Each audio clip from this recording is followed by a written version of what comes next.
আসসালামু আলাইকুম প্রিয় লিসেনার্স, সত্যবারের ঘটনা পেতে সিয়াম দা হরর চ্যানেলকে সবাই সাবস্ক্রাইব করবেন। প্রিয় লিসেনার্স, সিয়াম দা হরর সবসময় চেষ্টা করে সত্যকার ভৌতিক ঘটনাগুলো আপনার সামনে উপস্থাপন করতে। প্রিয় লিসেনার্স, সিয়াম দা হরওয়ার্ডের চ্যানেল যদি কেউ ঘটনা শেয়ার করতে চান তাহলে আমাদের জিমেলে পাঠাতে পারেন। আমাদের জিমেলের নাম হলো সিয়াম দা হরওয়ার্ড bd@gmail.com। এখানে আপনারা অডিও বা লিখে পাঠাতে পারেন। সিয়াম দা হরর সবসময় চেষ্টা করে সত্যকারের ভৌতিক ঘটনাগুলো আপনাদের সামনে উপস্থাপন করার মাধ্যম দিয়ে ভৌতিক অনুভূতি দিতে।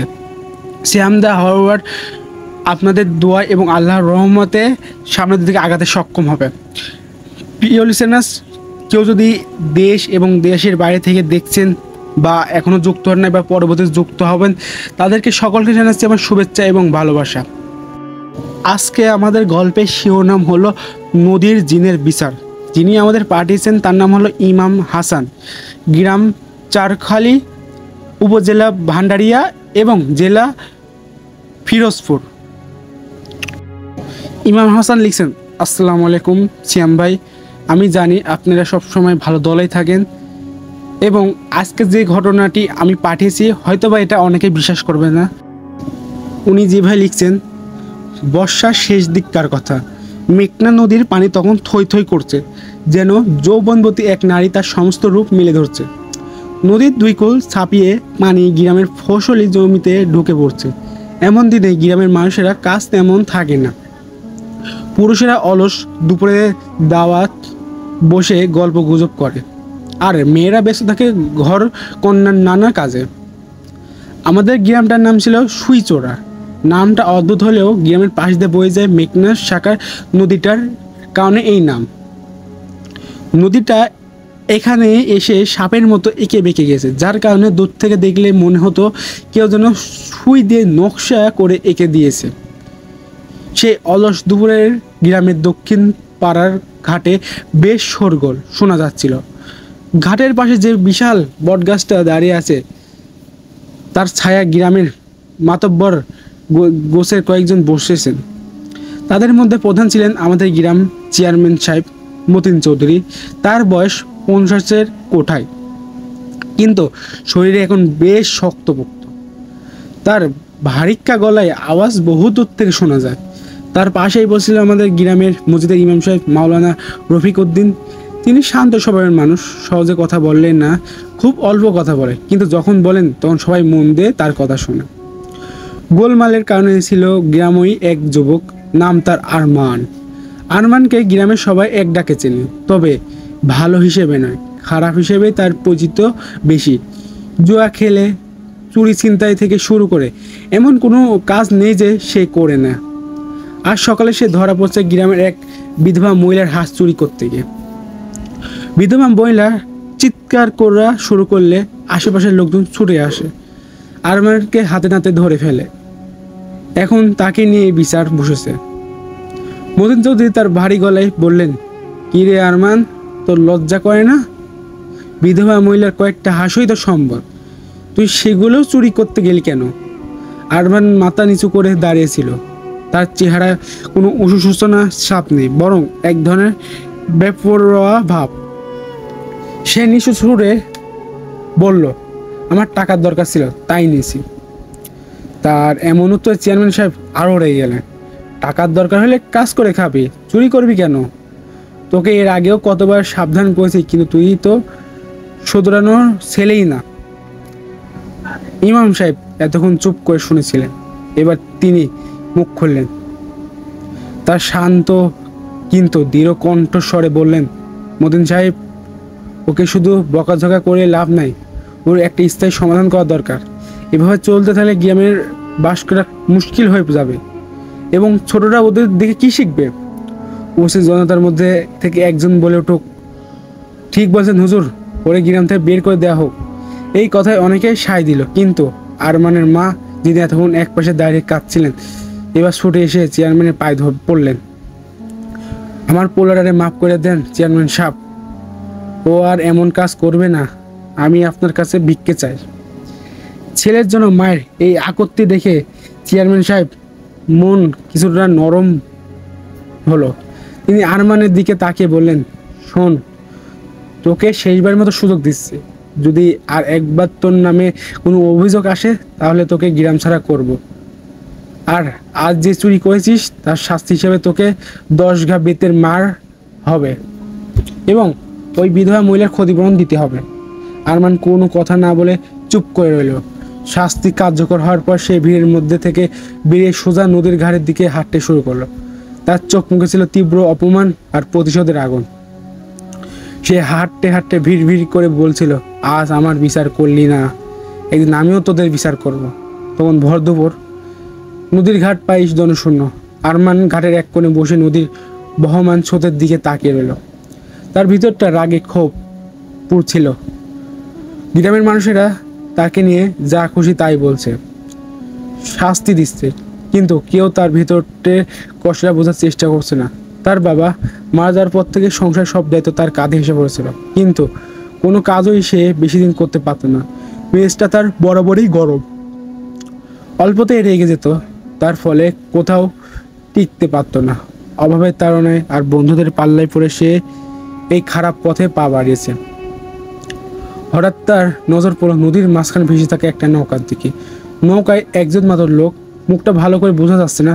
লোকটা তার দিকে তাকিয়ে আছে বলে মনে হলো আরমানের। লোকটার দৃষ্টিতে কেমন যেন অদ্ভুত শীতল। আরমান প্রথমে পাত্তা দিল না, কিন্তু বেশ কিছুক্ষণ পরেও যখন দেখলো লোকটা এইভাবে তার দিকে তাকিয়ে আছে, তখনই তার অস্বস্তি হতে লাগলো। সে চিৎকার করে বলল, ওই মিয়া, অমন করিয়া কি দেখেন? লোকটা কোনো উত্তর দিল না, শুধু মুচকি হাসলো বলে মনে হলো। হাসিটা কেমন যেন রহস্যময়। আরমান লোকটার আচরণ বিরক্ত হয়ে উঠে দাঁড়ালো। সে ঠিক করলো লোকটার কাছে গিয়ে জিজ্ঞেস করব কেন সেইভাবে তাকিয়ে আছে। কিন্তু সে কয়েক পা এগোতেই দেখলো নৌকাটা আর সেখানে নেই।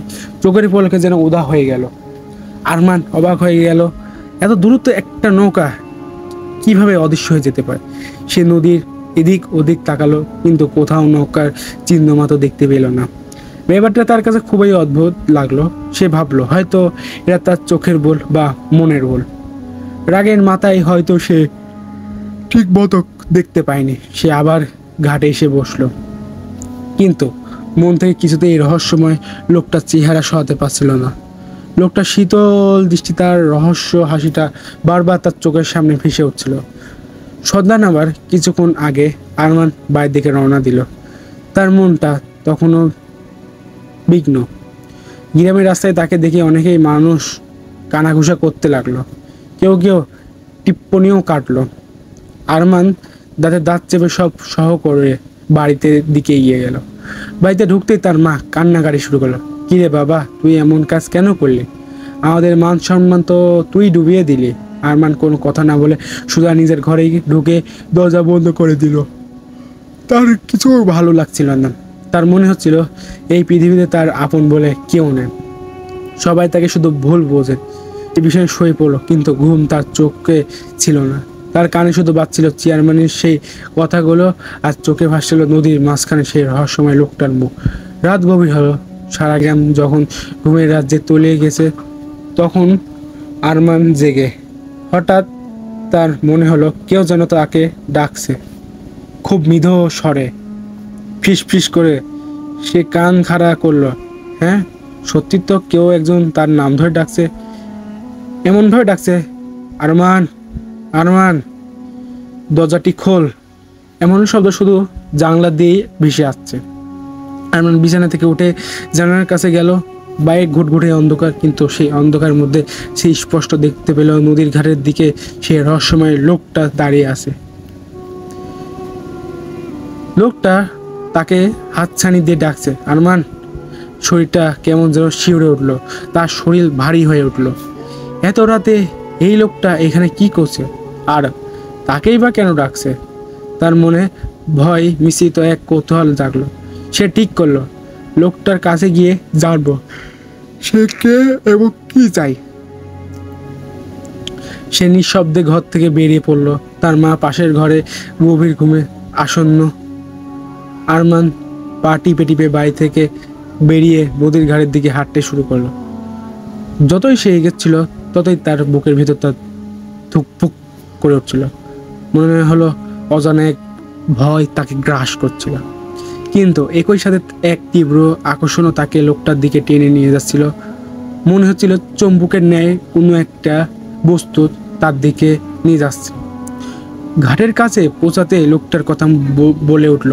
তার কণ্ঠস্বরটা কেমন যেন অস্বাভাবিক খসখসে। আমি জানতাম তুই আসবি।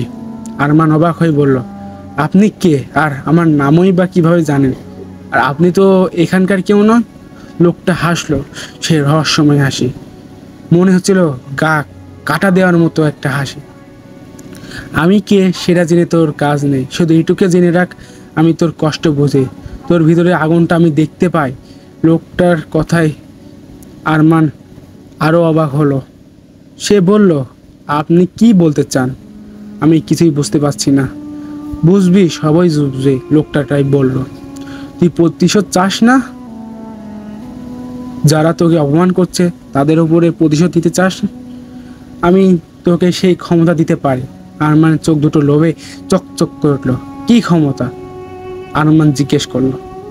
লোকটা নদীর দিকে আঙ্গুল তুলে বলল, এই নদী দেখেছিস? এই নদীর গভীরে আছে এক শক্তি, যে শক্তি তুই যা খুশি তাই করতে পারবি। আমি তোকে সেই শক্তির সন্ধান দিতে পারি, কিন্তু তার জন্য তোকে একটা কাজ করতে হবে। আরমান অধীর আগ্রহী বলল, কি কাজ করব বলেন। লোকটা আরমানের চোখের দিকে সরাসরি তাকালো। তার চোখ দুটো অন্ধকারে জল জল করছিল। সে শীতল কণ্ঠে বলল, তোকে এই নদীর সাথে একটা চুক্তি করতে হবে। তোর আত্মাটা এই নদীর কাছে বন্ধক রাখতে হবে। তোর আত্মাটা এই নদীর কাছে বন্ধক রাখতে হইলে। লোকটা খসখস শীতল কণ্ঠে সেই শব্দগুলো রাতের নিস্তব্ধতা চিরে দিয়ে আরমানের কানে সীসার মতো প্রবেশ করলো। আত্মা বন্ধক রাখার কথা শুনে তার বুকের ভিতরটা স্যাত করে উঠল। সে বেপরোয়া সাহস নিয়ে সে এতক্ষণে লোকটার মুখোমুখি দাঁড়িয়েছিল। তা যেন এক মুহূর্তের জন্য বদলে গেল। তার পায়ের নিচে মাটি কাঁপছে এলো বলে মনে হলো। মেঘনার বুক থেকে উঠে আসা ঠান্ডা ভেজা বাতাস তার ঘামে ভেজা শরীরটাকে যেন বরফের মতো জমিয়ে দিচ্ছিল। খালি কানে একটি কণ্ঠই পাচ্ছিল, তোর আত্মাকে বন্ধক দিতে হবে। তোতলাতে তোতলাতে জিজ্ঞেস করলো আরমান। তার গলায় স্বর শুকিয়ে কাঠ। লোকটা আবার হাসলো। সেই হাসিটা এবার আরও চওড়া, আরও ভয়ঙ্কর। অন্ধকার তার দাঁতগুলো অস্বাভাবিক সাদা দেখাচ্ছিল, যেন কোনো শিকারী পশুর দাঁত। ভয় পেলি? আরও এই এত শুধু কথা কথা। তোর মতো একজন সাধারণ মানুষ আত্মার দাম আর কতটুকুই বা? নদীর যা প্রয়োজন তা হলো তা ওর অনুগত্য। তুই হবি নদীর সেবক, আর নদী তোকে দেবে ক্ষমতা। এমন ক্ষমতা যা তুই এই গ্রামের প্রত্যেকটা মানুষকে তোর পায়ের নিচে রাখতে পারবি। মতিন চৌধুরী যে আজ তোকে সবার সামনে বেত মেরেছে, তোর কাছে এসে পান ভিক্ষা চাইবে। ভেবে দেখ আরমান। সে ক্ষমতার লোভে আরমান ভয়টি কাটিয়ে গেল। ভয়কে ধীরে ধীরে গ্রাস করতে শুরু করলো। তার চোখের সামনে ভেসে উঠল দুপুরে সেই অপমানজনক দৃশ্য, চেয়ারম্যানের উদ্ধত চেহারা, জনতার বিদ্রোহের হাসি, আর তার মায়ের অসহায় কান্না। প্রতিশোধের আগুনটা তার ভিতরে আবারও দাউ দাউ করে জ্বলে উঠল। সে ভাবল, আত্মা, সে তো কবেই মরে গেছে। এই বেঁচে থাকাকে কি আর বেঁচে থাকাকে বলে? যদি সামান্য কিছু বিনিময় সে তার অপমানের প্রতিশোধ দিতে পারে, তবে ক্ষতি কি? আরমান ঢোক গিলে বলল, কি করতে হবে আমাকে বলেন। তার কণ্ঠস্বর তখনও কাঁপছিল, কিন্তু তাতে ছিল এক ধরনের মরিয়া দৃঢ়তা। লোকটা যেন এটাই আশা করছিল। সে নদীর দিকে ইশারা করে বলল, আজ অমাবস্যার রাত, নদীর শক্তি এখন সবচেয়ে বেশি। তোকে এখন এই নদীর পানিতে গলা পর্যন্ত ডুবিয়ে দাঁড়িয়ে থাকতে হবে, যতক্ষণ না নদী তোকে গ্রহণ করছে। ততক্ষণ মনে রাখবি, এই সময় তোর চারপাশে অনেক কিছু ঘটতে পারে। অনেক ভয়ঙ্কর দৃশ্য তুই দেখতে পাবি। তোর মনে হবে কেউ তোকে টেনে পানির নিচে নিয়ে যাচ্ছে, কিন্তু কোনো অবস্থায় ভয় পেলে চলবে না। যদি ভয় পাস তাহলে নদী তোর কবর হবে। লোকটার কথাগুলো আরমানের মেরুদণ্ড দিয়ে একটা হিমশীতল স্রোত বয়ে দিল। মনে হচ্ছিল তার গা হাত পাতে কাটার মতো শীতল এক বাতাস বয়ে যাচ্ছে। গলা পর্যন্ত পানিতে দাঁড়িয়ে থাকা, তাও এই মাঝরাতে, এই ভয়ঙ্কর নদীতে। কিন্তু তার কাছে আর কোনো পথ খোলা ছিল না। হয় সে এই সুযোগ গ্রহণ করে শক্তিশালী হবে, নয়তো সারাজীবন এই অপমান আর অবহেলা নিয়ে বেঁচে থাকবে না। সে দ্বিতীয়টা বেছে নিতে রাজি ছিল না। আমি রাজি। আরমান দাঁতের দাঁত চেপে বলল, সাব্বাস। লোকটা বলে উঠল, তাহলে আর দেরি কেন, নেমে পড়। আমি এখনই আছি, তোর ওপর নজর রাখছে। আরমানের আর কোনো দিকে না তাকে ধীরে ধীরে ঘাড়ে সিঁড়ি বেয়ে বাড়িতে নামতে শুরু করলো। বর্ষার বাড়ি অস্বাভাবিক ঠান্ডা। প্রথম পা রাখতেই মনে হলো হাজারটা সুই যেন তার পায়ে বেঁধে দিয়ে গেল। সে এক মুহূর্তের জন্য থমকে দাঁড়ালো, তারপর আবার এগোতে লাগলো। পানি প্রথমে তার হাঁটু, তারপর কোমর এবং অবশ্যই বুক পর্যন্ত উঠে গেল। সে আরও কিছুটা এগিয়ে গিয়ে গলা পর্যন্ত পানিতে ডুবে দাঁড়ালো। নদীর স্রোত বেশ তীব্র, তাকে ভাসিয়ে নিয়ে যাওয়ার জন্য যেন আপ্রাণ চেষ্টা করছে। আরমান শক্ত করে পায়ের নিচে মাটি আঁকড়ে ধরে রইল। চারদিকে কবরের মতো নিস্তব্ধতা, শুধু নদীর স্রোতের ছলাৎ ছলাৎ শব্দ আর ঝিঝি পোকার একটানা ডাক, আর দূরের বন জঙ্গল থেকে হেক্কা হওয়া শিয়ালের ডাক। আরমান চোখ বন্ধ করে দাঁড়িয়ে রইল। লোকটার কথা মতো সে ভয়ঙ্কর কিছুর জন্য অপেক্ষা করতে লাগলো। মিনিট 10 কেটে গেল, কিছুই ঘটলো না। আরমানের মনে হলো লোকটা হয়তো তাকে ভয় দেখাচ্ছিল। কিন্তু ঠিক তখনই সে অনুভব করলো পায়ের নিচে কিছু একটা তার পায়ে আলতো করে স্পর্শ করলো। মসৃণ ঠান্ডা কিছু একটা, সাপের মতো। আরমানের চমকে চোখ খুললো, কিন্তু অন্ধকারে কিছুই দেখতে পেল না। সে ভাবলো হয়তো কোনো জলজ পানি হবে। সে মনকে শক্ত করার চেষ্টা করলো, কিন্তু কয়েক মুহূর্তে পরে সে আবার সেই স্পর্শ অনুভব করলো।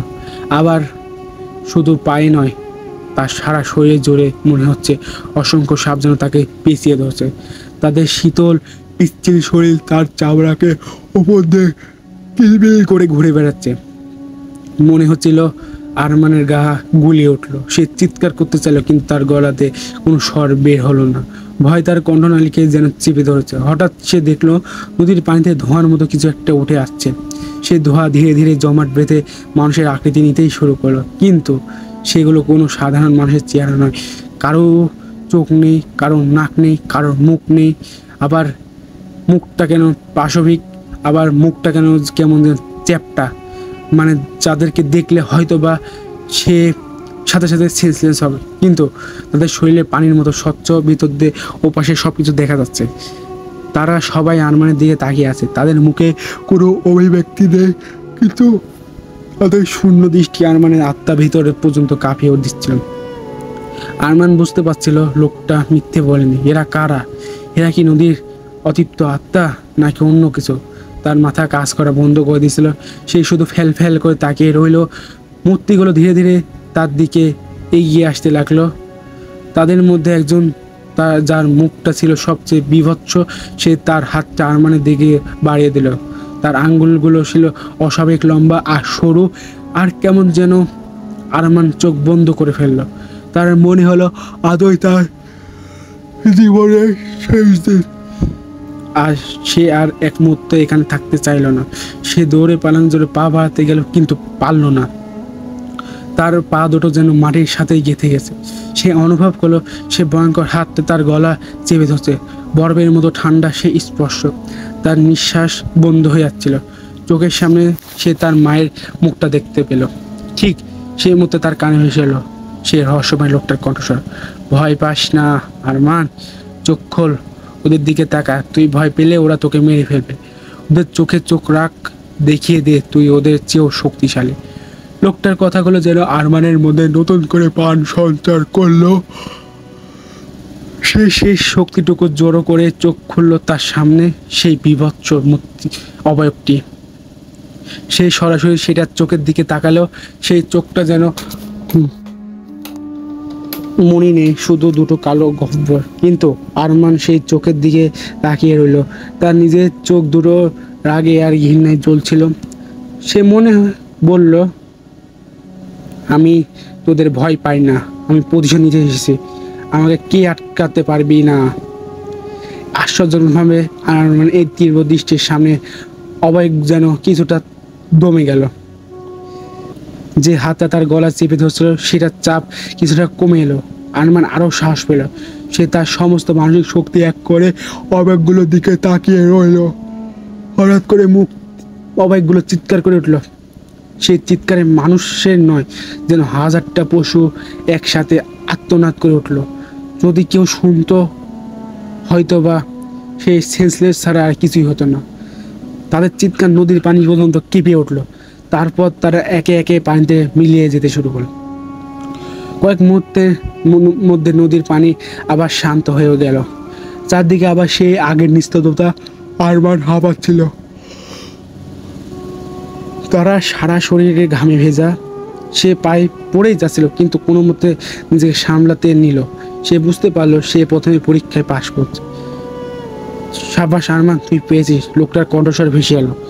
সে কখন যেন আরমানের ঠিক পিছনে এসে দাঁড়িয়েছে। আরমান চমকে পিছনে ফিরল। আপনি আপনি কখন আসলেন? আমি তোকে বলেছিলাম আমি তোর ওপর নজর রাখছি, লোকটা বলল। তুই তোর সাহস প্রমাণ দিয়েছিস। নদী তোকে গ্রহণ করেছে। এখন থেকে তুই আর সাধারণ মানুষ নস, তুই এই নদীর একজন। আরমান অনুভব করলো তার শরীরের মধ্যে অদ্ভুত এক পরিবর্তন ঘটেছে। তার শিরায় শিরায় যেন নদীর স্রোত বইছে। সে তার হাতের দিকে তাকালো। অন্ধকারেও সে দেখতে পেল তার চামড়ার নিচে নীল রঙের আভা। তার ইন্দ্রিয়গুলো আগের চেয়ে অনেক বেশি সজাগ হয়ে উঠছিল। সেই নদীর পানির নিচে মাছের সাঁতার কাটার শব্দ শুনতে পাচ্ছিল। এখন তুই বাড়ি যা, লোকটা বলল। তোর কাজ কাল থেকে শুরু হবে। মনে রাখবি, এই ক্ষমতার অপব্যবহার করবি না, শুধু তাদেরই উপরে প্রয়োগ করবি যারা তোর সাথে অন্যায় করছে। আর হ্যাঁ, আমার কথা কাউকে বলবি না। যদি বলিস তাহলে তোর পরিণত হবে ওই অবাকগুলোর চেয়েও ভয়ঙ্কর। আরমান কোনো কথা না বলে শুধু মাথা নাড়ালো। সে ভেজা শরীরের বাইরের দিকে রওনা দিল। তার পা আর কাঁপছিল না, তার মনে আর কোনো ভয় ছিল না, ছিল শুধু এক শীতল প্রতিশোধের নেশা। সে জানতো আগামীকাল থেকে ছুঁইচোড়ান গ্রামে এক নতুন খেলা শুরু হতে চলছে। সেই খেলার একমাত্র খেলোয়াড় সে নিজে। বাড়িতে ফিরে সে নিঃশব্দ নিজের ঘরে ঢুকলো। তার মা তখনও ঘুমাচ্ছেন। আরমান ভেজা কাপড় ছেড়ে শুকনো কাপড় পরলো, তারপর বিছানায় শুয়ে পড়লো। কিন্তু তার চোখে ঘুম ছিল না। তার কানে বাজছিল নদীর সে ভয়ঙ্কর আর্তনাদ, আর চোখে ভাসছিল তার নতুন ক্ষমতার নীল আভা। সে অপেক্ষা করতে লাগলো ভোরের জন্য, যে ভোর তার জন্য নিয়ে আসবে প্রতিশোধের প্রথম সূর্য। পরদিন সকালটা সুইচেরা গ্রামের জন্য তা আর 10টা সাধারণ সকলের মতোই ছিল, কিন্তু আরমানের জন্য এই সকাল ছিল এক নতুন জীবনের সূচনা। ভোরের আলো ফোটার সাথে সাথে তার গ্রামে ঘুম ভেঙে গেছিল। যদিও সে সারা রাত এক মুহূর্তের জন্য ঘুমাতে পারেনি, তার শরীর বা মনে কোনো ক্লান্তি ছিল না, বরং ছিল এক অদ্ভুত সতেজনা আর তীব্র উত্তেজনা। বিছানায় শুয়ে সে তার শরীরের পরিবর্তনগুলো অনুভব করতে পারছিল। তার শ্রবণ শক্তি এতটাই প্রখর হয়েছিল যে তার মায়ের নিঃশ্বাসের শব্দ, ঘরের চালে বসা শালিকের পায়ের আওয়াজও, এমনকি দূরের রাস্তা দিয়ে হেরে যাওয়ার কোনো মানুষের পায়ের শব্দ স্পষ্ট শুনতে পাচ্ছিল। তার দৃষ্টিশক্তি বেড়ে গিয়েছিল বহুগুণ। ঘরের আবাসে অন্ধকারেও সে মাকড়সার জালে আটকে থাকা ক্ষুদ্র একটি পোকার নড়াচড়া দেখতে বা শুনতে পাচ্ছিল। আরমান বিছানা থেকে উঠে দাঁড়ালো, আয়নার সামনে গিয়ে নিজের প্রতিবিম্বের দিকে তাকালো। বাইরে থেকে দেখতে সে আগের মতোই আছে, কিন্তু তার চোখ দুটো বদলে গেছে। সে চোখে আর আগে সেই অসহায়ত্ব বা ভয় নেই, আছে এক শীতল স্থির শিকারী দৃষ্টি। চোখের মণি দুটো আগের চেয়েও গভীর, কালো যেন দুটো অতল গহ্বর। সে মুচকি হাসলো। সেই হাসিটা তার নিজের কাছেই অচেনা লাগলো। এটা আরমানের হাসি নয়, এটা অন্য কারোর হাসি। এমন একজনের হাসি যে তার শিকারকে নিয়ে খেলতে ভালোবাসে।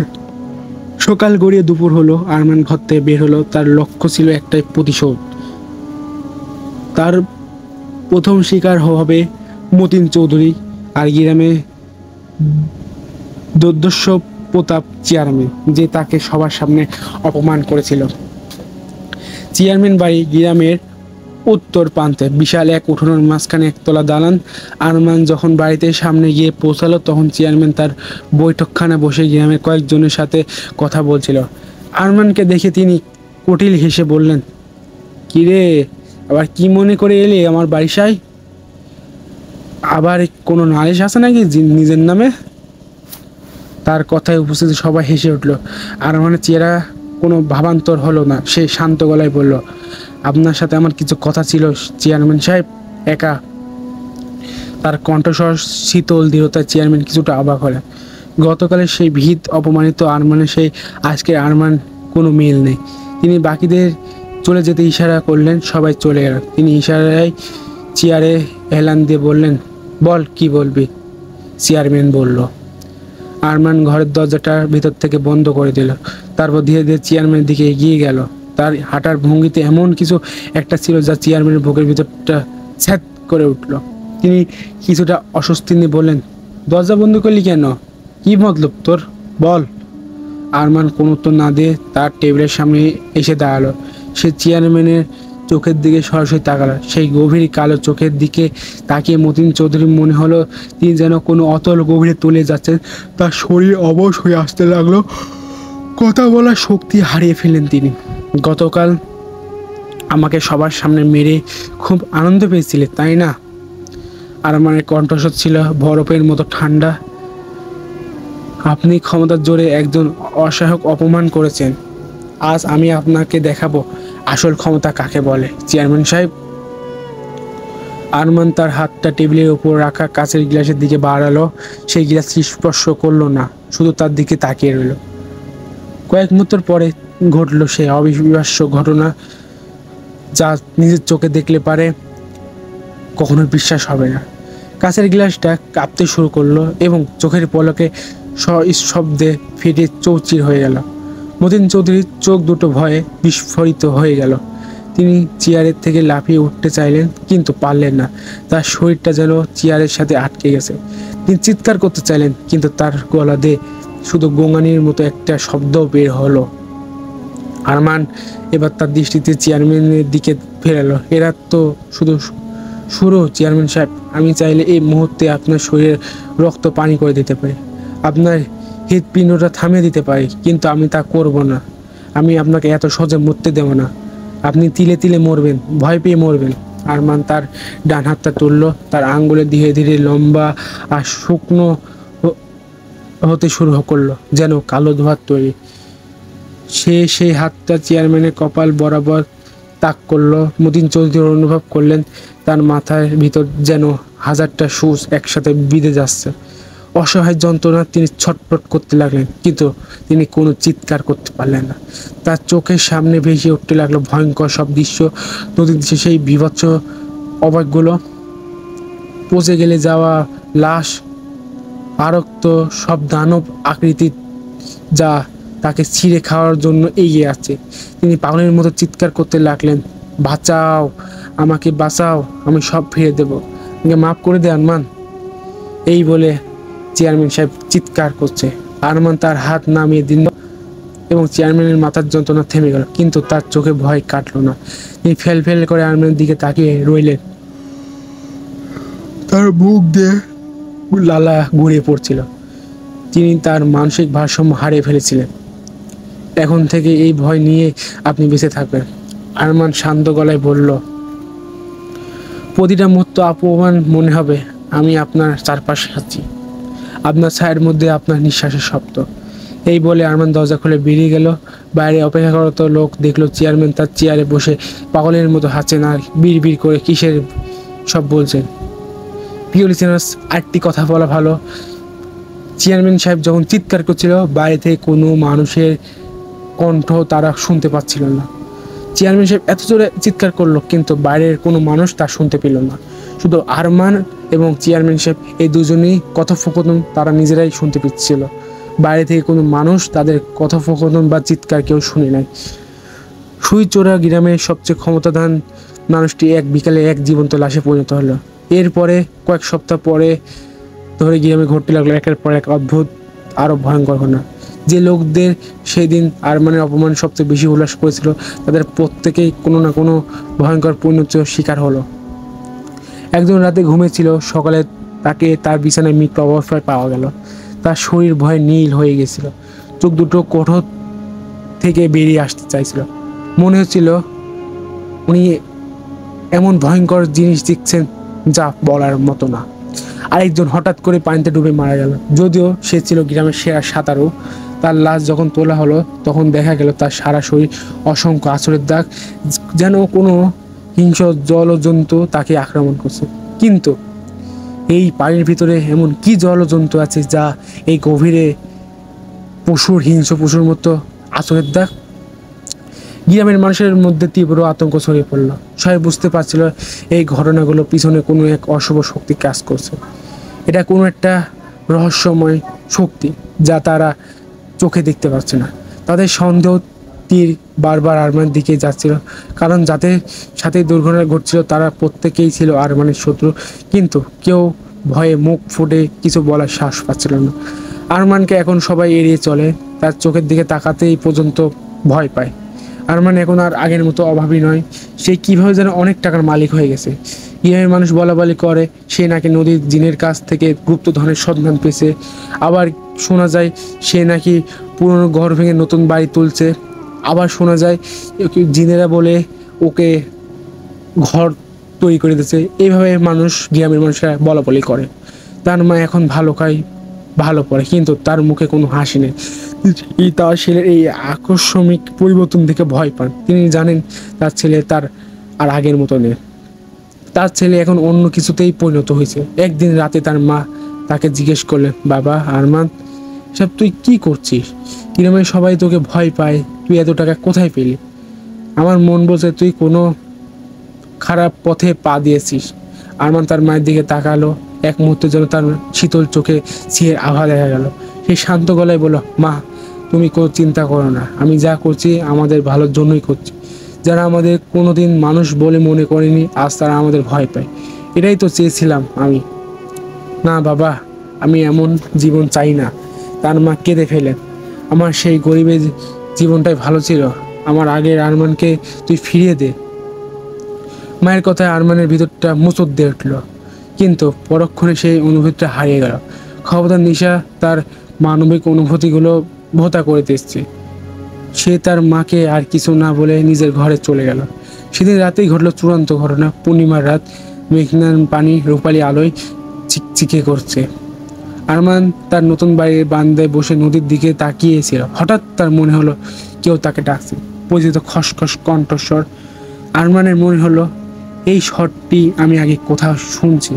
আরমান চমকে উঠল। সে দেখলো নদীর ঘাটে থেকে সেই রহস্যময় লোকটা তার দিকে তাকিয়ে হাসছে। আর আরমান দ্রুত পায়ে ঘাটের দিকে এগিয়ে গেল।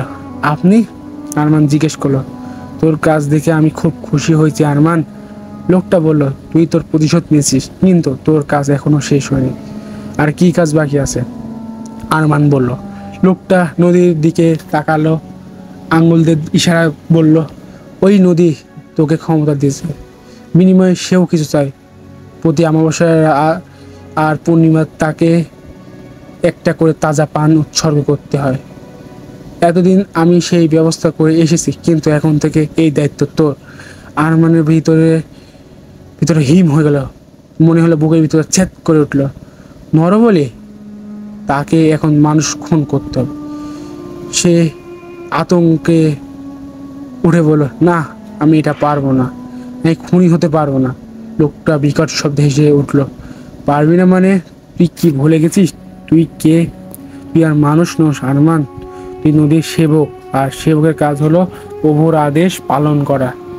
তুই যদি অস্বীকার করিস তাহলে নদী তোর দেওয়া সব কিছু ফিরিয়ে নেবে, আর তোর আত্মা যেটা তুই বন্ধক রেখেছিস সেটা চিরকালের জন্য এই নদীর অতল গভীরের যন্ত্রণা ভোগ করবে। আরমানের চোখের সামনে ভেসে উঠলো সে ভয়ঙ্কর অবাকগুলো মুখ। সে ভয়ে শিউরে উঠল। সে বুঝতে পারলো সে এক ভয়ঙ্কর ফাঁদে পা দিয়েছে, যেখানে থেকে বের হওয়া কোনো পথ নেই। কাকে কাকে উৎসর্গ করতে হবে সে কাঁপা কাঁপায় গলায় জিজ্ঞেস করলো। লোকটা মুচকে এসে বলল, সেটা তুই নিজেই খুঁজে নিবি। তোর চারপাশে অনেক মানুষ আছে, বেছে নে কাকে তুই দিয়ে শুরু করবি। এই বলে লোকটা ধীরে ধীরে অন্ধকারের মধ্যে মিলে গেল। প্রিয় লিসেনার্স, এটাই হলো নদীর জিনের বিচার। কিন্তু ভাগ্যক্রমে আরমান সাহেব অল্পের জন্য বেঁচে গেল। পরবর্তীতে আরমান এই কাজে লিপ্ত হতে চাইল, কিন্তু একটা কবিরাজ বা হুজুর ব্যক্তির সাথে সে কথা বলল।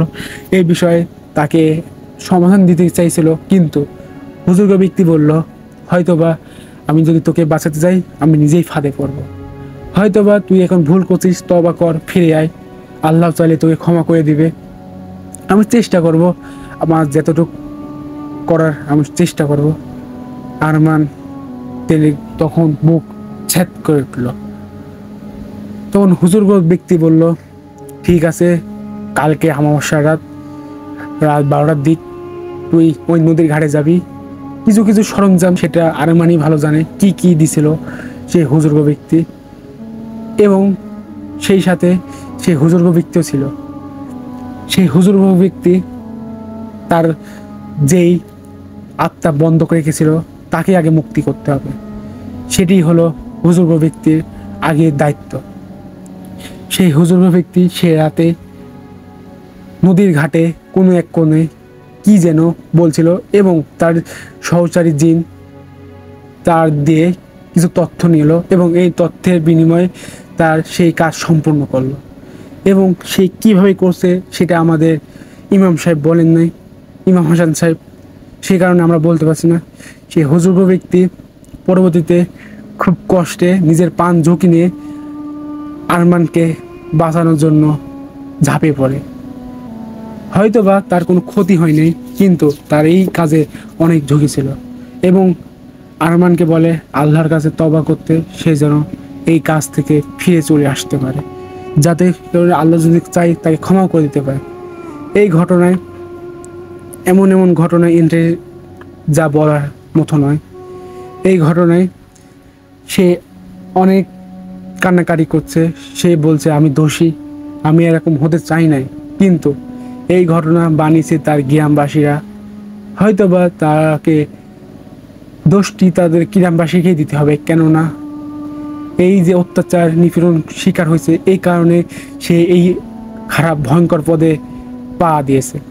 এই কারণে যে ভুল করে হয়তোবা তাকে বোঝাতে হবে, নয়তোবা সে এরকম কোনো ভয়ঙ্কর কিছুর আশ্রয় নেবে যা পুরো গ্রামের জন্য আতঙ্ক সৃষ্টি হলো। এই করে প্রিয় লিসেনার্স, আমাদের হাসান সাহেব আমাদের ঘটনা শেষ করছেন। তাকে অসংখ্য অসংখ্য ধন্যবাদ আমাদের এমন ঘটনা দেওয়ার জন্য। তো প্রিয় লিসেনার্স, এই ঘটনাটি আপনাদের কেমন লাগলো? যদি ভালো লাগে অবশ্যই কমেন্ট করতে ভুলবেন না, এবং সেই সাথে আমাদের চ্যানেলকে যদি কেউ নতুন হয়ে থাকেন চ্যানেলকে সাবস্ক্রাইব করতে ভুলবেন না। এই নদীর জিনের বিচার খুবই ভয়ঙ্কর, হয়তোবা তিনি কোন একটা ভালো হুজুর্গ ব্যক্তির সন্ধান পেয়েছিল বলে সে বেঁচে উঠলো, এবং আরমান সাহেব ধীরে ধীরে ইসলামের পথে এবং আল্লাহর পথে চলে আসলেন, এবং তিনি আস্তে আস্তে পাপ কাজটা বন্ধ করলেন, এবং তিনি বেশি বেশি দান সদকা শুরু করলেন। হয়তো বা আল্লাহ তাআলা চাইলে তাকে মাফ করে দিতে পারেন। প্রিয় লিসেনার্স, আমাদের যদি ঘটনা যদি আপনার কাছে ভয়ঙ্কর মনে হয় তাহলে অবশ্যই কমেন্টে লিখবেন, এবং সেটাতে চ্যানেলকে সাবস্ক্রাইব করতে ভুলবেন না। আজকে আমাদের একটু ভয়েসে একটু সমস্যা হয়েছে, আমার ঠান্ডা লাগছে, হয়তো বা ক্ষমা দৃষ্টিতে দেখবেন, এবং এই চ্যানেলকে আপনারা বেশি বেশি শেয়ার করবেন, এবং আমাকে আপনারা দোয়া করবেন, এবং আল্লাহর রহমতে এবং আপনাদের দোয়ায় আমি যেন অনেক দূর আগাতে পারি সিয়াম দ্য হরর টিমের পক্ষ থেকে। এবং আমাদের চ্যানেলে যদি কেউ ঘটনা পাঠাতে চান তাহলে আমাদের জিমেলে পাঠাতে পারেন। আমাদের জিমেলের নাম হলো siamthehorror@bd@gmail.com, অডিও বা লিখে পাঠাতে পারেন। আজকের মতো এ পর্যন্তই। আসসালামু আলাইকুম, আল্লাহ হাফেজ।